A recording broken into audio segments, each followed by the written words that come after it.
The New York Giants are off to another slow start this season as they currently sit at 1-3 after 4 weeks of the NFL season. However, Daniel Jones hasn't really looked like the problem with New York. So in this video, we're going to discuss if Daniel Jones has finally established himself as New York's franchise quarterback, or if the Giants are going to be looking for a new quarterback in next year's draft. So let's get into the video.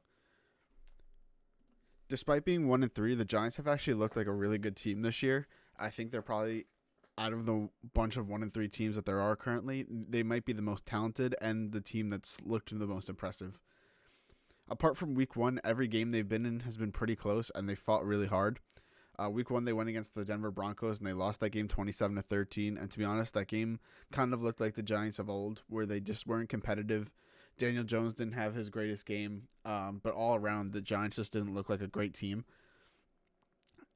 With Daniel Jones throwing for 267 yards and one touchdown, it actually has kind of been his worst game of the season from an efficiency standpoint, because he threw the ball 37 times and only had a 59% completion percentage. So from a standpoint, that was the Giants' worst game of the season by far. It was Daniel Jones's worst season, or worst game of the season so far. And in that game, Giants fans got a little worried because, just like, he was called Danny Dimes, the nickname Danny Fumbles ended up becoming a thing. And right away in week one, Daniel Jones had a fumble loss that was recovered by the Denver Broncos defense. However, since then, he did have two fumbles against the Atlanta Falcons in a game the Giants did end up losing. He didn't lose a fumble in that game, but you still don't want to see him putting the ball on the ground, and he did that twice against the Falcons. But really, Daniel Jones has looked like a much better quarterback this season. I don't think he's the reason the Giants are 1-3 right now. I mean, if you look at their last three games, they beat the New Orleans Saints this past week, and the New Orleans Saints are a really weird team. It looks like they're a different team every single week. Sometimes they come out and they play like they're one of the top teams in the league, and then they come out the next week and they play like they're a terrible team, maybe a bottom five team in the league. I don't think anyone really knows what the Saints are, so I don't know how much credit we could give the Giants. I mean, you obviously have to give them credit for winning a game. It's very hard to do that in the NFL, and the Saints are a good team. I just don't know, like, if they were to beat, a team that was like the Packers or something, obviously a much better team, you're going to be like, oh, wow, that's a really impressive win from them. We don't really know what the Saints team is, but, I mean, regardless, it's a huge win for them. They finally got a win this season. It was the first of the season. But if we go back all the way to week two, when they played Thursday Night Football against the Washington Football Team, that was a game that I really think the Giants could have and should have won. Daniel Jones played great that game. He had a 68% completion percentage, threw for 249 yards, one touchdown. He had no fumbles, no interceptions, no turnovers in general. He was sacked 4 times for 21 yards, but, I mean, he also rushed for almost 100 yards himself on 9 carries. He had 9 carries for 95 yards. He had a really good game himself. The Giants really seemed to have a good scheme to, counter that Washington football defensive line that's so good. Even though they haven't looked that great, there's so much talent on that defensive line that they really do have the opportunity every game to take over. And the Giants were really able to limit that. However, it just kind of fell apart for the Giants. Their defense had probably one of their worst games of the season, and the Giants' defense going into the season, and even throughout all of last season, was one of the strongest parts of that team. So it's just not something you expect. You don't expect them to an offense that's led by Taylor Heinicke to go out and score 30 points and beat you on a last-second field goal as time expired. It was just really unfortunate for the Giants. It was actually a really, really good game from a fan standpoint. But unfortunately for the Giants, it was a close game that they ended up losing. That happens in the NFL sometimes, so that made them fall to 0-2. But compared to week one, it was a really good turnaround for them. They looked like a completely different team. You could definitely see the upside. Daniel Jones played his best game the season at that point, probably, or definitely. He was much better than week one. And then they go into week three, and here's the loss that I think has stung the most for them. The Atlanta Falcons are not a good team. They have Matt Ryan, who obviously was an NFL MVP at some point in his career. But that Falcons offense and Falcons defense is so bad this year. They're ranked bottom 10 pretty much in both offense and defense this year. And the Giants were only able to score 14 points against them. And, despite the, Giants looking much better in week 2, having a good game plan. It seemed like the complete opposite against the Falcons. The Giants offense couldn't get anything going. They ended up having Daniel Jones. They tried to run the ball just as much as they did the week prior. Even if it was just on scrambles, they tried to have some setup runs. And against Washington, like I said, he had 9 carries for 95 yards. Against the Falcons, they tried to do that, but the Falcons kind of game planned for that. They were trying to slow Daniel Jones, make him throw out of the pocket. And in that game, he had 8 rushes still for only 39 yards. So it was a completely different game from his rushing aspect. But even as a pocket passer that game, or a passer in general, he still threw for 266 yards. He had no touchdowns, no picks. He had the 2 fumbles. Both of them were recovered by the Giants for a loss of 11 yards in total. I mean, you definitely don't want to see him put the ball on the turf. But the fact that the Giants were able to recover it was huge. I believe one of them was recovered by himself. He kind of got blindsided on one of the sacks because in that game he was only sacked twice for 20 yards. So in general, the Giants' offense didn't play terrible. They just really couldn't get anything going. And the defense played pretty well. I mean, they only allowed 17 points to the Falcons, who, despite being a struggling offense, they scored 17 points. You're like, oh, how'd they do that? The Giants' defense kind of collapsed there in the fourth quarter. It allowed the Falcons to, get back into the game and then eventually kick the game-winning field goal. And it doesn't even matter if, it was a game-winning field goal again that week, because the Falcons shouldn't be a team for the Giants that it comes down to a field goal at the very end of the game. You should be, if you're the Giants, they have so much more talent. They're supposed to be a growing team apart from the Falcons, who, are a little bit lost right now. I would say that, they have some younger pieces like Calvin Ridley, who's a really solid wide receiver. But then they also have Matt Ryan, who's an aging quarterback that, let's be honest, he really doesn't have, he has a future. I mean, we play in a league where, one of the best quarterbacks is 44 years old. So he definitely has, but he's not really going to get any better. So it's just the Falcons are an odd team. That's definitely a team that the Giants should be beating. And, they played okay. It wasn't the best game. It was kind of a snooze fest from most people's eyes. But that's a game they absolutely had to have, in my opinion. They should have been 2-2 since they beat the Saints. I think the Saints, we're going to talk about that game a little bit now. The Saints should have been a really good game for them. Or the Saints, I think people expected not to be a really good game for them. I'm sorry about that.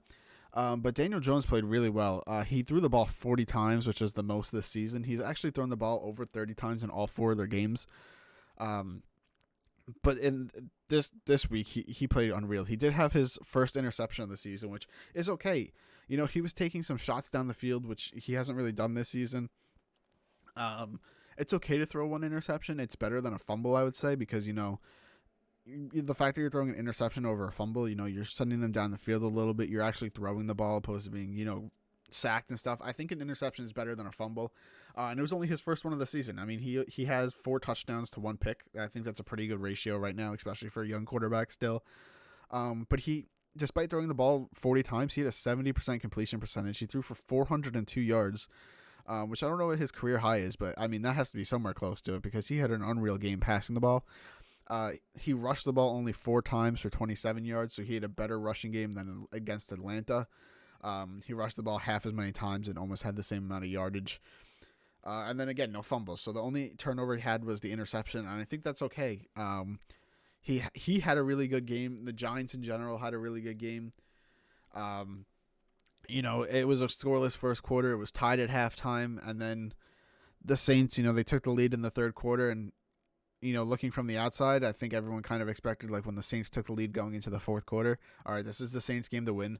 They haven't played great, but they're at home the first time they're playing in New Orleans this season. Everyone kind of just expected them to, win a tough game, if anything. And then the Giants have a really good fourth quarter. They ended up scoring 11 points, an odd number, yes. But they ended up scoring 11 points. They get the touchdown, the 2-point conversion, I believe it was, and then a field goal. And the Saints scored 7 points that game or that quarter as well. So that sends them to overtime. The Giants get the ball first. And we actually saw Saquon Barkley have a really good overtime. He ends up scoring that touchdown to win them the game. Again, we're not going to talk about the overtime rules. I think every team should get a chance. I think it's kind of annoying that, a team could just get lucky on the coin toss. And then they win the game because they got the ball first and the defense couldn't stop them. I think it's just a little... I think there needs to be something fixed. But besides that, the Giants won the game. That's how they won the game. Um, and overall, it's a huge victory for the Giants. Like I said, we don't really know what to expect of the Saints, but the Saints at the time being 2-1, now 2-2 after losing to the Giants, that's a huge confidence booster for them. The Saints do have a ton of talent on the team. The Giants defense was able to stop a Saints offense that has a player that's as dominant as Alvin Kamara, who actually had a great game still. He still had 26 carries for 120 yards. They got Marquez Callaway, who's kind of come out of nowhere this season. He's a really good deep threat for Jameis Winston, who didn't even have a turnover this game. And this is not one of those Jameis Winston games, like that we've seen from him in the past, like he had against the Panthers this season where he throws a couple interceptions. Jameis Winston also had a good game. So it's not even like the Giants took advantage of a struggling Jameis Winston. He had a pretty good game. He had no turnovers. Taysom Hill is definitely an interesting experiment that I still don't understand what the Saints are trying to do.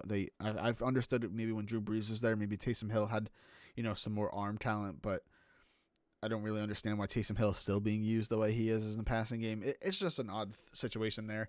That's why I'm like, I don't know what you can expect of the Saints. However, I do think the Giants looked really good. It was a better opponent than some of the other teams have beaten this year. So a huge confidence booster going for the Giants. And then you look at the Giants' schedule. They're in one of the weakest conferences.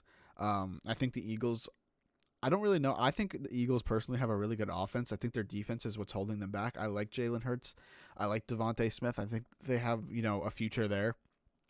But I don't think the Eagles team is just there yet. We're still trying to, figure out what's going on with Nick Sirianni, what kind of coach he's going to be. But the Giants have a really tough schedule, so I think this is why the Giants needed that win so badly. Because if you look at their next 3 games, they play against the Cowboys, who I think the Cowboys are a really underrated team. I've said this in my last few videos. I think the Cowboys have a phenomenal offense. I think they have a really good defense as well. Definitely underrated. So I think this is going to be a really tough game, and I think if the Giants have a bad game against a tough opponent, it being the Cowboys, people are just going to expect the Giants to, they're just going to start talking badly about the Giants if Daniel Jones has like a semi-bad game, being, oh, they drafted him 6 overall and stuff like that again. When realistically, this is going to be a tough game for the Giants. The Cowboys have a ton more talent than the Giants do, and then they play the Rams again. They have so much more talent. And a team that's really, they just came off a loss against the undefeated Cardinals. But the Rams are still a very talented team. And then they play the Panthers, another tough team, a team that people didn't really expect much of. But Sam Darnold has, really come around there. He's played great. And I thought it was just 3 games. No, I'm looking at it. They have a lot of tough games coming up because they play the Cowboys tough, the Rams tough, Panthers tough. Then they play the Chiefs. The Chiefs have gotten off to a little bit of a rocky start, but let's be honest, the Chiefs are never an easy game, even if they are playing badly. The Chiefs, again, have a ton more talent than the Giants do right now. The Giants are in a rebuild. And then they play the Raiders, who, again, are also off to another, really strong start this year. They had the 1 loss against the Chargers this past weekend, but let's be honest, the Raiders are still a good team that lost to another good team, so that's a tough game. And then they play the Buccaneers. That's another tough team. They have a ridiculous schedule coming up, and I think this win was huge for them, so that, they don't have to worry about getting their first win, because it seems like they're going to have some losses coming up. They could definitely steal some games. I think the Giants are not, a terrible, terrible team, but those are going to be some tough games, and I do expect the Giants to lose some of them. And Daniel Jones, I'm assuming he's going to struggle. He's still a young quarterback. He's still trying to figure it out. Jason Garrett's offense, I just don't think is a good offense, to be honest. But in my opinion, Daniel Jones has proven this year, we've seen so much growth from him from his rookie year to now. And I know people call him Danny Fumbles, and then there's the Danny Dimes nickname, but he's played really good this year. And if I'm the Giants, I know I have a really tough schedule. Me personally, now looking at this, I'm sure the Giants understand they have a tough schedule. I don't really think there's that many great quarterbacks next year in the draft, and I don't think there's any free agent quarterbacks that are ever really good. There's a reason they're a free agent, unless it's like Aaron Rodgers or something, of course. But I think the Giants should stick with Daniel Jones no matter what happens for the rest of the season, because he's proven that he deserves, a chance to maybe if they decide to change coaching staffs. I don't think they're going to change Joe Judge, but Jason Garrett, his offense has not looked great. Let's be honest. Saquon Barkley struggling. But Daniel Jones has played well, to be honest. But I think that's more of Daniel Jones than it is anyone else. And I think the Giants just have to stick with Daniel Jones for another season. I think he personally does have a chance to be a franchise quarterback. Let me know what you guys think in the comments below. Do you think the Giants should stick with Daniel Jones? Do you think there's another quarterback the Giants should look at taking over Daniel Jones for next season? And do you think the Giants, are playing well and got unfortunate in these first few games, or do you think the Giants are just a bad team? Let me know what you think in the comments below. Let me know if you guys enjoyed the video. Leave a like, comment, and subscribe if you did. It really helps out the channel a lot. And I hope you enjoy your day.